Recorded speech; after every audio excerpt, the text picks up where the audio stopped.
الله ربي والإسلام ديني ومحمدا رسول الله. Assalamualaikum warahmatullahi wabarakatuh. Alhamdulillahilladzi nawwir qulubana binuri ma'rifati wal yakin wa adkhilna ma'al awliya'i was solihin. Wassalatu wassalamu ala sayyidina Muhammadin Nabi Sayyidil Mursalin wa ala alihi wa sahbihi rasulillahi ajma'in. Faqala Allahu ta'ala fil Qur'anil Karim, a'udzu billahi minasyaitonir rajim, bismillahirrahmanirrahim. Sanurihim ayatina fil afaq wa fi anfusihim hatta yatabayyana lahum annahul haq. Wa bil ardi ayatul lil mukminin wa fi anfusikum afala tubsirun. Shadaqallahul azim. Bapak Ibu, saudara-saudaraku, para muhibbin dan para pencari Tuhan Tauhid Rabbani Kalimantan Selatan, Banjarmasin yang dirahmati Allah. Tiada seindah kata dan semulia ucapan, marilah kita senantiasa bersyukur, berzikir dan bertafakur kepada Allah Azza wa Jalla yang menggenggam jiwa raga kita dalam setiap waktu, setiap menit, bahkan setiap detik daripada perjalanan kehidupan kita di alam sahada ini, tidak lepas daripada tilikan, pengawasan dan pengawalan Allah Rabbul Izzati. Wa rabbuka bikulli syai'in hafiz.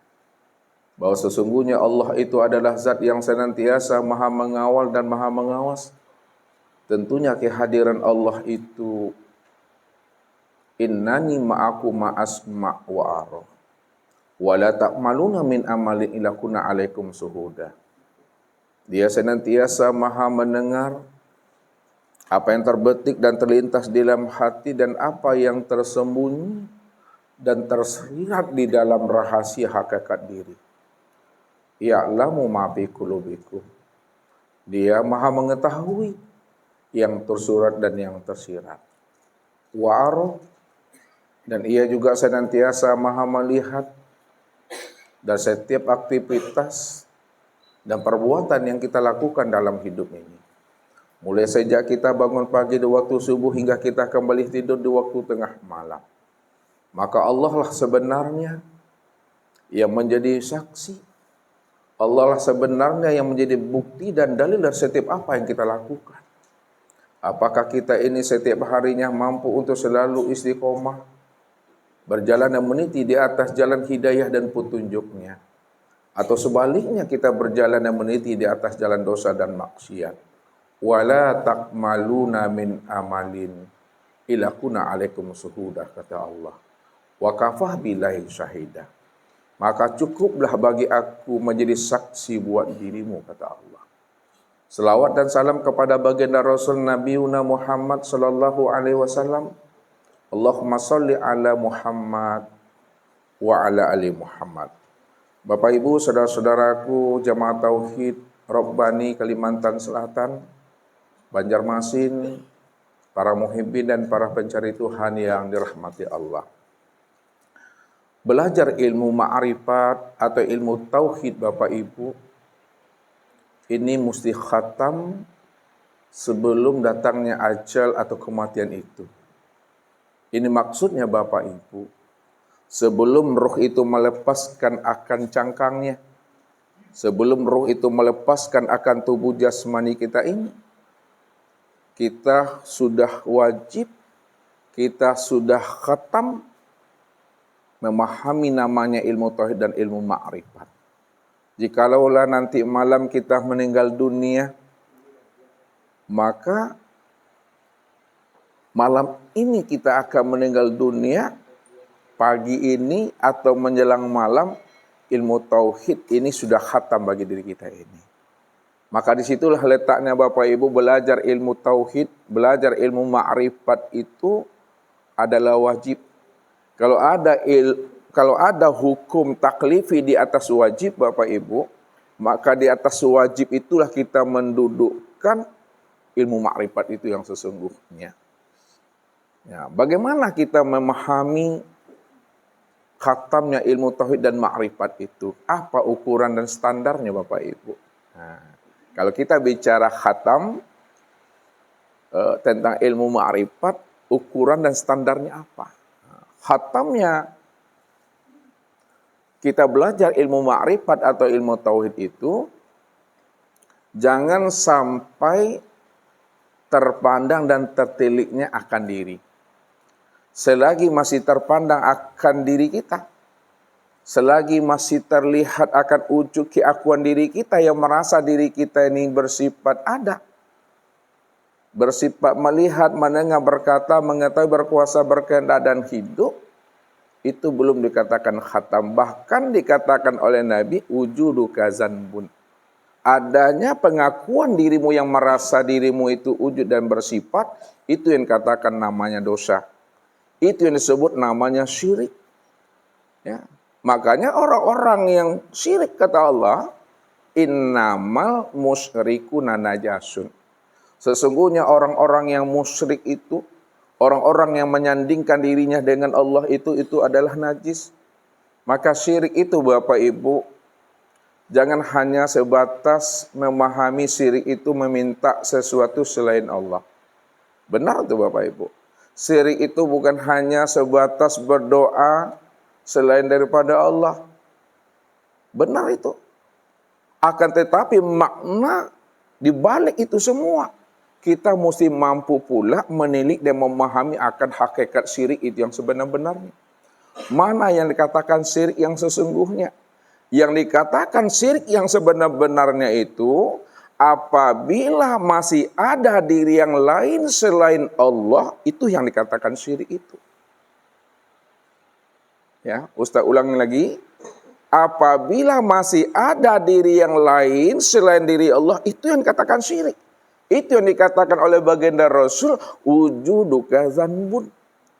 Adanya rasa pengakuan dirimu yang merasa dirimu itu wujud dan bersifat. Ketika itulah kamu sebenarnya tanpa disadari kita sudah merampok hak Allah. Kita sudah menyanding-nyandingkan diri kita dengan Allah. Allah wujud, kita merasa pula diri kita wujud. Allah sama basar kalam, kita merasa pula diri kita ini mendengar, melihat dan berkata. Allah bersifat ilmu, kuda, iradah dan hayat. Kita merasa tahu, berkehendak dan hidup pula. Ketika itulah sebenarnya kita sudah menyandingkan diri kita dengan Allah. Dan pada saat itu pula lah kita telah memandang ada diri yang lain selain daripada dirinya. Makanya bagaimana supaya kita bisa melepaskan diri kita ini daripada kesyirikan? Bagaimana supaya tidak terpandang yang lain lagi selain daripada Allah? Nah, supaya tidak terpandang lagi akan diri, supaya tidak ada lagi wujud yang lain selain daripada Allah, maka wajib kita ini Bapak Ibu keluar kita dari diri kita. Kalau bahasa ustadznya Bapak Ibu lena mua Bapak Ibu berhenti jadi orang tuh, saya jawabannya itu mah. Nah, andai kata Bapak Ibu tak paham dah bahasa ustadz, anggap aja lah paham dulu. Maksud ustadz, kalau kita mau keluar dari diri kita, ya, itu maknanya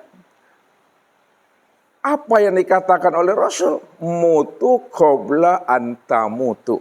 Matikan dirimu sebelum dirimu itu mati. Itu artinya mati sebelum habisnya usia umur. Mati sebelum datangnya ajal. Mati sebelum datangnya Israel. Kalau mati itu maknanya yang dikatakan Rasul sebelum ajal datang, sebelum Israel tiba, sebelum usia umur habis. Sebelum datangnya kematian itu pada diri kita. Ini makna yang sebenarnya matikanlah kesadaran dirimu yang merasa dirimu itu bersifat ada. Nah, bahasa orang kini ego, Bapak Ibu. Kenapa orang tak mau membunuh egonya? Sebab kalau egonya dibunuh, dia takut nanti tak punya diri dia. Padahal memang dari sejak mula adanya dirinya nggak pernah ada. Cuma dia mengaku merasa ada aja, Bapak Ibu. Nah, itu kita mesti keluar kita dari diri kita ini. Kalau kita dah keluar dari diri kita, tak ada lagi diri kita di situ. Disitulah kita bisa melepaskan diri kita ini daripada kesyirikan tadi. Kalau tidak, itulah yang dikatakan namanya najis batin itu yang sebenar-benarnya, Bapak Ibu. Kalau najis batin, Bapak Ibu, itu nggak pernah bisa dibersihkan dengan air yang ada di rumah kita, air yang ada di keran, air yang ada di sungai. Walaupun kita mandikan diri kita ini dengan 7 lautan, 7 samudra, tidak akan pernah bisa kita membersihkan namanya najis batin yang sudah menempel dan melekat pada diri kita ini. Maka jalan satu-satunya Bapak Ibu untuk melepaskan diri ini daripada najis batin, maka Allah katakan kepada kita, faktulu anfusakum zalikum khairul lakum inda bari'ikum fataba alaikum. Bunuhlah dirimu, dan itulah yang lebih baik bagi kamu menurut aku, kata Allah. Fataba alaikum, dan itulah bentuk taubatmu yang sebenar-benarnya. Jadi selama kita tidak mau membunuh diri kita, selama kita tidak mau mematikan diri kita, selama kita tidak mau keluar kita dari keakuan diri kita, maka selama itu pula lah diri kita itu dikatakan syirik dan najis batin. Kita telah menjadikan diri kita ini menjadi berhala di dalam hidup kita ini. Inilah orang-orang yang zulumat. Inilah yang dikatakan orang-orang yang tertutup. Allah katakan apa? Wa man kana fi hazil aqma fa huwa fil akhirati aqma wa adalun sabila. Barang siapa yang buta di dunia, aku pastikan dia juga buta di akhirat. Wa adalun sabila, dan dialah orang yang tersesat. Kalaulah orang yang buta di dunia itu adalah orang yang tersesat nantinya di akhirat, Bapak Ibu, dan tempatnya di neraka, maka gunakanlah kecerdasan rohani dan akal fikir kita untuk memahami makna yang tersirat di balik apa yang Allah katakan itu. Apakah buta mata yang ada di kepala ini atau butanya mata hati yang ada di dalam dada? Ini yang dijelaskan Allah dalam surah Al-Hajj ayat 46. Fa innaha la ta'mal absar walakin ta'mal qulub allati fis sudur. Sesungguhnya yang aku katakan buta itu, kata Allah, bukanlah butanya mata zahirmu, bukanlah butanya mata yang ada di kepala ini. Akan tetapi yang aku katakan buta itu, kata Allah, butanya mata batinmu, butanya mata hatimu yang ada di dalam dadamu. Rupanya orang yang buta mata hatinya yang ada di dalam dada ini, itulah sebenarnya yang dikatakan Allah orang yang tersesat dan tempatnya di neraka. Kalaulah butanya mata hati ini yang dikatakan Allah orang yang tersesat dan tempatnya di neraka, Bapak Ibu, lalu apa pula maksudnya butanya mata hati itu sehingga tempatnya di neraka? Makna yang tersiratnya di balik butanya mata hati yang akan ditempatkan Allah di neraka, itu maksudnya, Bapak Ibu, siapa yang tidak mengenal aku di waktu hidupnya, maka di waktu matinya pun juga dia tak mengenal aku. Siapa yang tak mengenal aku di waktu di dunia, maka di akhirat pun dia juga tidak pernah mengenal aku. Siapa yang tidak mengenal aku yang sudah wujud dan nyata pada dirinya, aku yang menjadi rahasia dirinya, maka dipastikan dia juga tidak akan pernah mengenal akan wujud dan nyatanya aku di luar pada dirinya. Wa adalun sabila, itulah sebenar-benarnya orang yang sesat hakiki dan tempatnya itu adalah di neraka. Makanya Allah katakan apa dalam surat yang lain? Innahu mayyati rabbahu mujriman fa innalahu jahannam la yamutu fiha wa la yahya. Barang siapa yang datang menghadap kepada aku, yang mana dia tidak mengenal aku, dia buta dengan dirinya, dia buta tentang siapa aku yang sebenarnya, yang telah wujud nyata yang menjadi rahasia dirinya. Fa innalahu jahannam, maka kami benamkan dirinya itu di dalam neraka jahanam, kata Allah.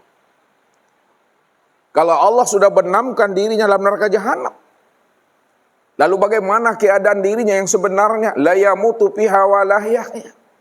Mereka tidak mati di dalamnya dan mereka juga tidak hidup di dalamnya. Bahasa Ustaz, Bapak Ibu, hidup sagan mati tak namu. Ya, dibilang hidup tak bisa berbuat apa-apa. Ya, tidak bisa berbuat apa-apa lagi. Ya, dibilang mati dia hidup, minta mati pun ya nggak mati dia. Tak ada manfaatnya lagi itu. Akan tetapi sebaliknya Allah katakan apa? Wa may ya'tihi mu'minan qad amila sholihat fa ulaika lahum darajatul ula. Siapa yang datang kepada aku, kata Allah, dia telah mengenal akan diriku. Dia telah mengenal siapa dirinya.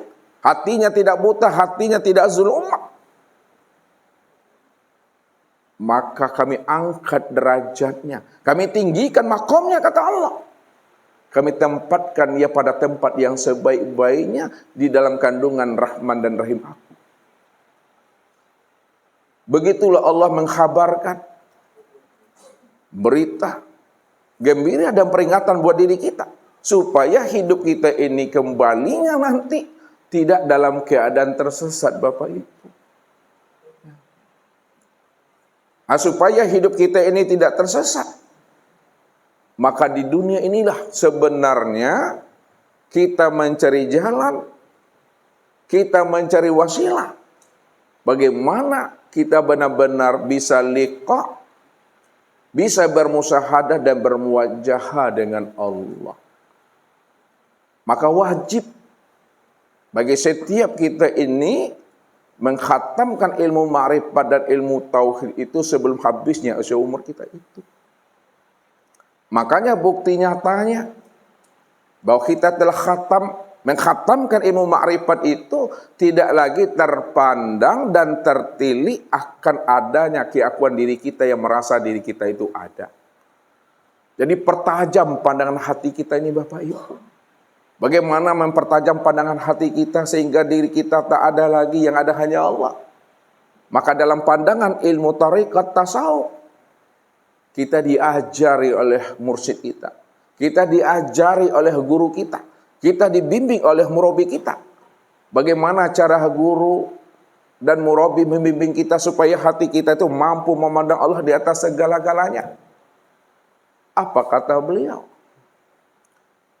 Hapuskan sekalian alam dan lenyapkan sekalian diri dalam pandangan hati. Kalau sudah hapus sekalian alam dan sudah lenyap sekalian diri dalam pandangan hati, maka nyatakanlah Allah lah yang wujud dan yang nyata pada sekalian alam dan pada sekalian diri. Karena dia cuma yang ada semata-mata. Begitulah sebenarnya kita memurnikan akan keesaan wujud diri Allah itu. Ini yang Allah katakan kepada kita. Qul huwallahu ahad. Katakanlah bahwa dia Allah itu adalah ahad. Ahad itu maknanya esa. Esa itu maknanya satu, satu itu maknanya tunggal. Tunggal itu tidak ada duanya. Kalaulah tunggal itu tidak ada duanya, itu maknanya hanya dia satu-satunya. Kalau hanya dia satu-satunya, itu maknanya tidak ada diri yang lain selain daripada dirinya. Kalau tidak ada diri yang lain selain daripada dirinya, hanya dirinya semata-mata yang ahad itu. Hanya dirinya semata-mata yang tunggal itu. Hanya dirinya semata-mata yang esa itu. Kalau hanya dia semata-mata, tidak ada diri yang lain di sana. Tak ada lagi wujud yang lain di sana. Lalu alam dan diri kita ini apa bagi Allah? Nah, ini Ustaz mau nanya dulu sama Bapak Ibu. Pertanyaan Ustaz, adakah yang wujud selain Allah? Halo? Tidak ada. Adakah sesuatu selain Allah? Adakah alam selain Allah? Adakah diri selain Allah? Kalau tidak ada alam, tidak ada sesuatu, tidak ada diri, dan tidak ada yang wujud selain Allah, lalu alam, sesuatu, wujud, dan diri apa bagi Allah? Itulah alhamdulillah. Alam, sesuatu, wujud, dan diri, itu yang dikatakan dalam bahasa tauhid wujudullah. Ainullah. Tajalli min tajaliyatillah. Kenyataan Allah, wujudnya Allah. Kenapa kenyataan Allah, wujudnya Allah? Karena dia cuma yang ahad satu-satunya. Dalam bahasa tarekat, alam, sesuatu, wujud dan diri, ini disebut namanya mir'atillah, cermin Allah. Tempat memandang akan kezahiran nyatanya diri Allah itu. Dalam bahasa syariat disebutlah namanya dengan makhluk. Itu dia. Jadi makhluk, cermin Allah, wujudullah, itu tiada lain adalah dirinya. Tidak ada yang lain. Makanya jikalau ada sesuatu yang lain selain daripada dirinya, disitulah letaknya syirik itu. Makanya Ustaz katakan di awal tadi, yang dikatakan syirik ketika masih terpandang ada diri yang lain selain daripada dirinya, disitulah syirik itu.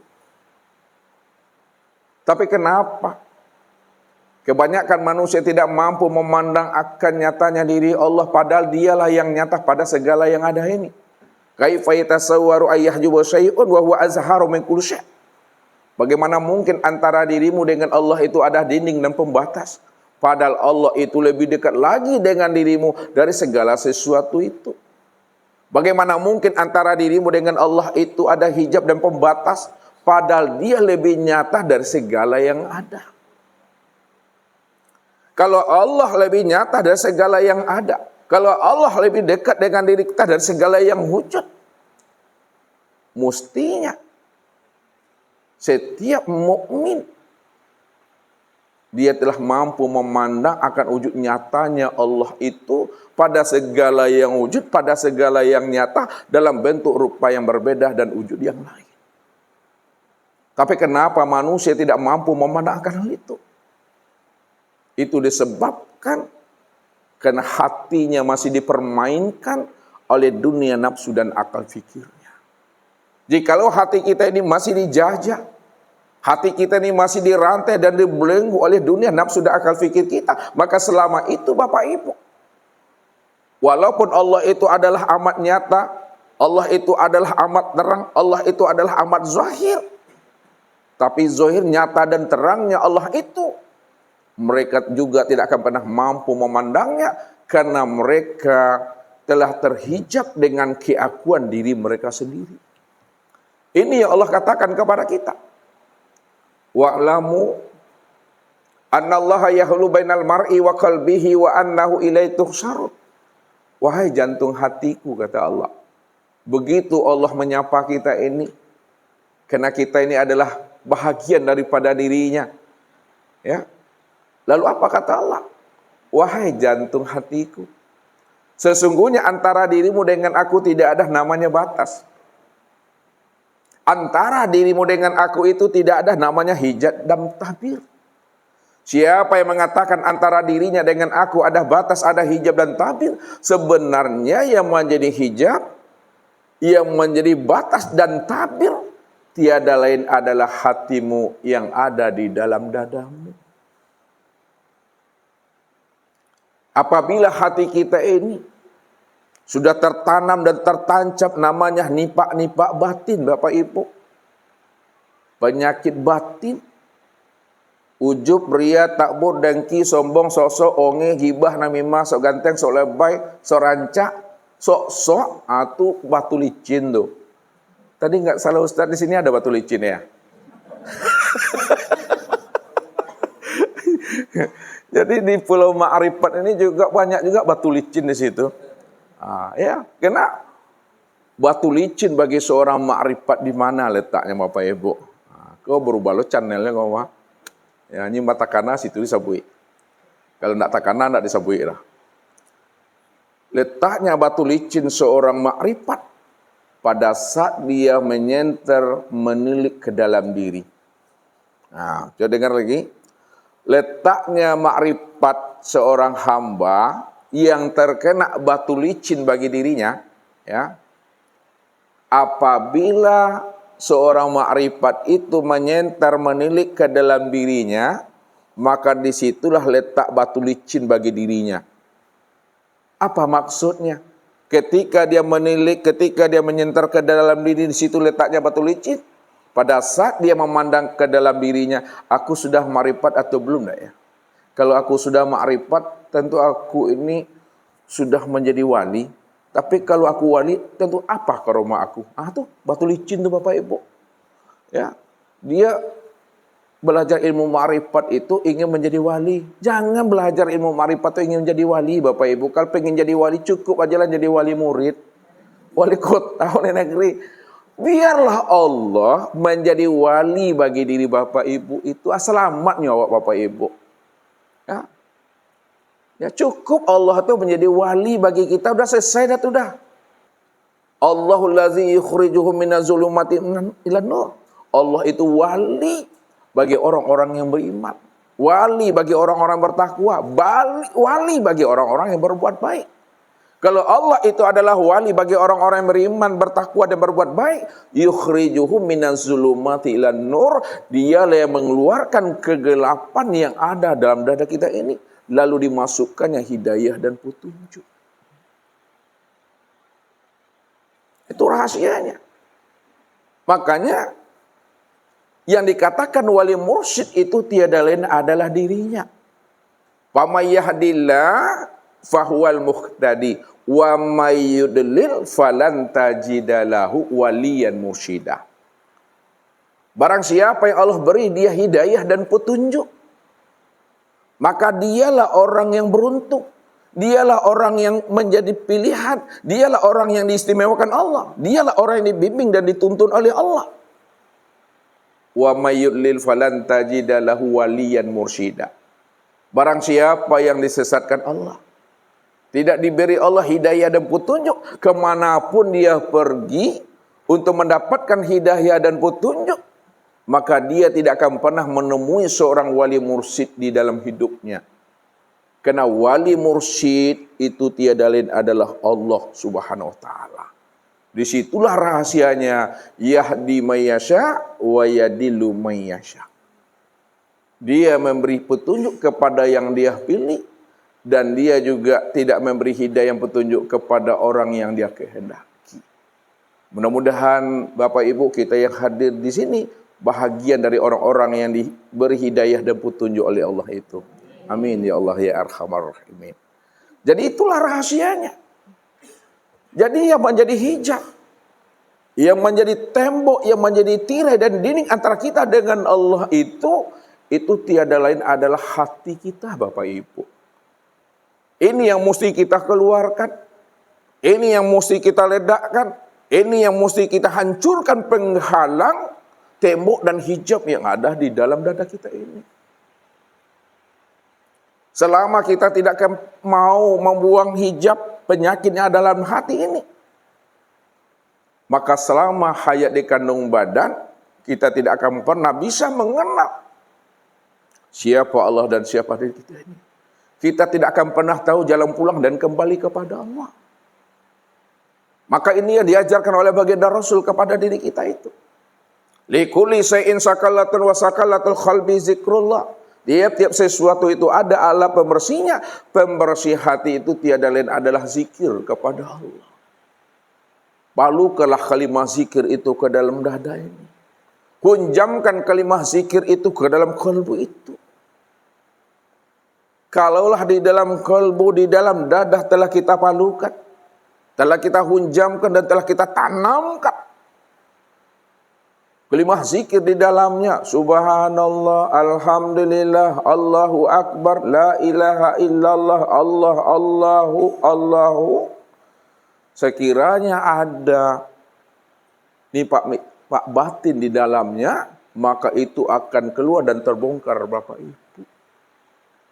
Ya. Makanya hidayah dan petunjuk itu Bapak Ibu. Ya. Kalau kita ibaratkan, kita buat suatu contoh Bapak Ibu, ya. Hati kita ini dengan hidayah petunjuk Allah itu seperti Bapak Ibu, ya, Bapak Ibu peternak, ya, yang suka melihara ayam. Kalaulah Bapak Ibu memelihara ayam di rumah, ya, Bapak Ibu punya ayam sekandang. Sekandang ayam Bapak Ibu. Biasanya ayam ini dilepaskan. Kemudian jam 5:30 ayam itu tanpa diusir, tanpa dihalau-halau, tanpa disuruh-suruh masuk, 5:30 tuh tidak masuk biasanya tuh. Namun apa yang terjadi Bapak Ibu? Ya, sebelum jam 6, ya sebelum ayam itu masuk, rupanya jam 5 musang lebih dahulu masuk ke dalam kandang ayam itu Bapak Ibu. Pertanyaan Ustadz, kira-kira maukah masuk ayam kita tadi Bapak Ibu ke dalam kandang itu? Nggak mau. Kenapa tak mau Ibu-Ibu? Ada musang di dalamnya. Nah, lalu bagaimana supaya ayam itu bisa masuk kembali ke dalam kandang? Dikeluarkan musangnya. Ya, kalau perlu diantak, dijuluk dan diusia dibunuh Bapak Ibu. Kalau musangnya dah keluar, musangnya tak ada lagi dalam kandang, insya Allah, ya, ayam itu akan masuk kembali ke dalam kandangnya sesuai dengan jamnya 5:30 tuh. Ini maknanya. Antara hidayah dan petunjuk Allah itu dengan hati kita. Apabila hati kita ini banyak musang di dalamnya Bapak Ibu, ya. Banyak musang yang berkeliaran di dalamnya, maka hidayah dan petunjuk Allah itu tidak akan pernah mau masuk ke dalam hati karena banyak musang yang berkeliaran di dalamnya. Kira-kira, ya, musang yang di dalam hati itu yang mana maksudnya Bapak Ibu? Apakah musang yang berkaki 4 atau musang yang berkaki 2? Yang ada di dalam hati itu adalah musang yang berkaki 2. Artinya apa? Sifat musang yang ada pada diri manusia. Apa itu sifat musang yang ada dalam diri manusia tadi? Itulah yang disebut namanya sifat beringas, ujub, takbur, dengki, sombong, sok-sok, onge, gimbah, namimah, sok ganteng, sok rancak, sok lebay. Itu musang yang berkaki 2 tuh. Selama itu ada dalam hati, selama itu terhunjam di dalam kalbu, selama dia masih berkeliaran di dalam dada ini, maka selama itu hidayah dan petunjuk tidak akan pernah bisa masuk Bapak Ibu. Lalu bagaimana supaya hidayah itu mau masuk ke dalam hati Bapak Ibu? Diapakan musang tuh? Dibunuh? Maka peduang, inge-inge udah. Kalau musang yang berkaki 4 bisa dibunuh Bapak Ibu, bisa diusir. Tapi musang yang berkaki 2 sifat ujub takbur itu kalau dibunuh dia bakal peduang tuh. Innalillahi wa inna ilaihi rajiun. Kalaupun bahasanya dibunuh, apa maksudnya? Bunuhlah dia dengan kalimah zikir. Dengan bertauhid membunuhnya. Maka palukanlah kalimah zikir ke dalam hati. Hunjamkan kalimah zikir ke dalam kalbu. Kalau kita sudah hunjamkan kalimah zikir dalam kalbu kita ini, andai kata musang ada dalamnya, tambang hambu tu bahasa Ustaz Bapak Ibu, keluarnya tu mak. Ya, kalau dah keluar musang di dalam hati, tidak ada lagi, disitulah hidayah itu akan masuk dia ke dalam dada. Wa may yu'min billahi yahdi qalbahu yahdillahu linurihi may yasha. Barang siapa yang hatinya telah jinak dan patuh kepada aku, kata Allah, hatinya tidak ada lagi musang berkeliaran di dalamnya, maka akan aku masukkan hidayah dan petunjuk ke dalam hati itu, kata Allah. Apa buktinya Bapak Ibu? Hati Bapak Ibu telah mendapatkan hidayah dan petunjuk Allah. Hatinya kita tanda sudah mendapatkan hidayah dan petunjuk, maka hati ini senantiasa akan memerintahkan lisan kalau bicaranya itu baik. Hati kalau sudah mendapat hidayah dan petunjuk, dia akan menjuru mata kalau memandang-mandang kepada yang baik. Hati kalau sudah mendapatkan hidayah dan petunjuk, dia akan menyuruh telinga kalau mendengar-dengar kepada yang baik. Hati kalau sudah mendapatkan hidayah dan petunjuk, dia akan menyuruh akal kalau berpikir yang baik. Hati kalau sudah mendapatkan hidayah petunjuk, dia akan memerintahkan tangan dan kaki meraih, memegang dan melangkah kepada yang baik. Itulah tanda hati yang telah jinak dan patuh mengikuti kehendak dan maunya Allah. Tapi sebaliknya apabila hati itu tidak mendapatkan hidayah dan petunjuk Allah, hati dalam keadaan zulumat, maka hati ini juga akan memerintahkan lisan kalau bicaranya tak baik. Kalau bahasa Minangnya bahasa ngangak saja. Asal tangango tak buka muncung dan nak tantu orang kaibo kabangi, yang penting awak punya muncung. Mau marah orang, mau apa orang, yang penting kita ngomong senaknya aja. Itu lo ngomong tak ada bandrolnya tu. Bak lama dia awak sini tu mah.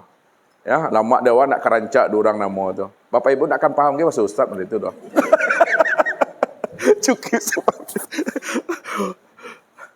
ya. Jelas kami tak paham Ustaz bahasa Ustaz, tapi Ustaz bawa juga seperti itu. Inilah pamiu katu Bapak Ibu. Ustaz kalau nak keluar seminang tak keluar ilmu Bapak Ibu. Mariang lu Ustaz nak kalau pandai bahasa kalau tak keluar bahasa Minangnya tak keluar ilmu tuh. Ya, mestinya Ustaz kalau ngomong tuh mesti keluar bahasa Minangnya. Nanti tidak mengalir aja tuh. Itu ciri khas Ustaz tuh, ya. Ya. Jadi kalau hati ini sudah mendapat hidayah petunjuk dia, disitulah hati itu mampu merasakan akan kedekatan dan kehadiran Allah itu pada dirinya.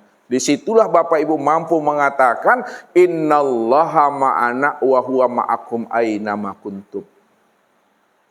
Allah beserta kita dimanapun kita berada, berdiri, duduk, dan berbaring.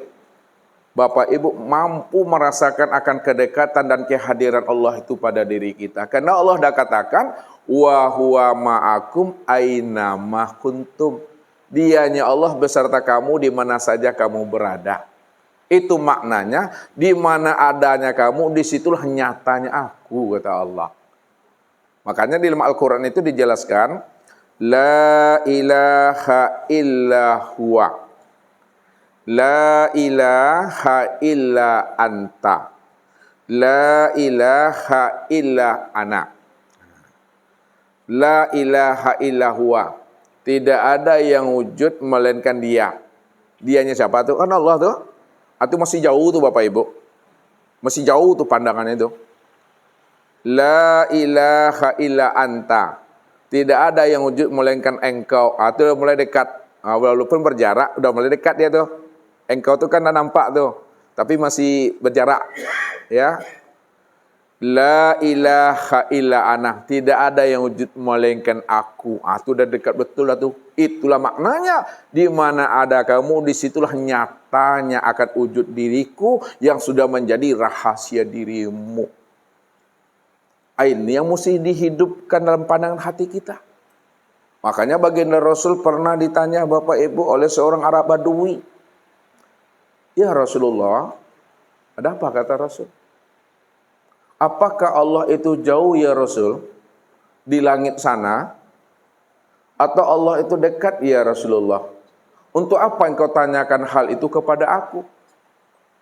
Aku bertanya tentang Allah itu jauh atau dekat ya Rasul. Sekiranya Allah itu jauh ya Rasul, pada saat aku berdoa, aku mesti berdoa agak nyaring suara aku ya Rasul. Agak lantang, agak dikeraskan. Karena Allah itu jauh ya Rasul. Namun jikalaulah Allah itu dekat ya Rasul, tentu aku berdoa dan bermunajat kepadanya cukup dengan berbisik-bisik saja ya Rasul. Karena Allah itu dekat. Ketika itu Bapak Ibu, Rasul tidak bisa memberi jawaban. Karena Rasul itu nggak pernah mandai-mandai Bapak Ibu. Nggak sama seperti orang sekarang itu. Ya, mandai-mandai. Makanya baginda Rasul itu dibukakan Allah tabir rahasia dirinya. Wa ma yantiku anil hawa in huwa illa wahyu yuha. Tidaklah Nabi itu berucap, berbuat, memberikan suatu jawaban dari sebuah pertanyaan, melainkan beliau itu berbuat, berucap, memberikan sebuah jawaban terhadap sebuah pertanyaan berdasarkan wahyu yang diwahyukan Allah itu ke dalam dadanya. Pada saat itu turunlah firman Allah yang menjelaskan kepada beliau bagaimana cara memberi jawaban kepada sahabatnya yang bertanya kepada dirinya tentang Allah itu jauh atau dekat. Apa kata Allah? Wa iza sa'alaka ibadi anni fa inni qarib. Muhammad, apabila ada hambaku, umatmu bertanya kepada engkau tentang aku ini jauh atau dekat, katakan hai Muhammad bahwa sesungguhnya aku itu adalah dekat. Allah menjelaskan dirinya bahwa dirinya itu dekat. Kalau Allah bercerita, dia menjelaskan keberadaan dirinya itu bukan jauh, tapi adalah dekat. Pada saat kita gunakan kecerdasan rohani dan akal fikir kita, dekat yang bagaimana Allah itu? Maka Allah memberi jawaban kepada kita. Wa nahnu aqrabu ilaihi min hablil warid. Aku ini lebih dekat dengan dirimu jika dibandingkan dekatnya urat nadimu yang ada pada tengkuk batang lehermu. Maknanya Bapak Ibu, kalaulah mata hitam dan mata putih yang ada pada mata zahir kita ini dekat dalam pandangan kita Bapak Ibu, maka Allah menjelaskannya kepada kita, aku ini lebih dekat lagi dengan dirimu jika dibandingkan dekatnya mata hitam dan mata putih yang ada di matamu. Jikalaulah rasa itu dekat pada jiwa kita, rasa itu dekat pada ruhani kita, maka Allah itu lebih dekat lagi dengan diri Bapak Ibu jika dibandingkan dekatnya rasa itu pada hati dan ruhani kita. Jikalaulah hidup itu dekat pada diri kita, maka aku lebih dekat lagi dengan dirimu jika dibandingkan dekatnya hidupmu itu pada jiwamu. Tapi kenapa manusia tak mampu memandang akan kedekatan dan kehadiran Allah itu pada dirinya? Padahal Allah sudah menjelaskan bahwa dirinya itu amat sangat dekat kepada diri kita. Allah itu juga menjelaskan dirinya kepada kita. Dekatnya dirinya kepada dia. Dekat yang sudah benar-benar wujud nyata dan zahir Bapak Ibu.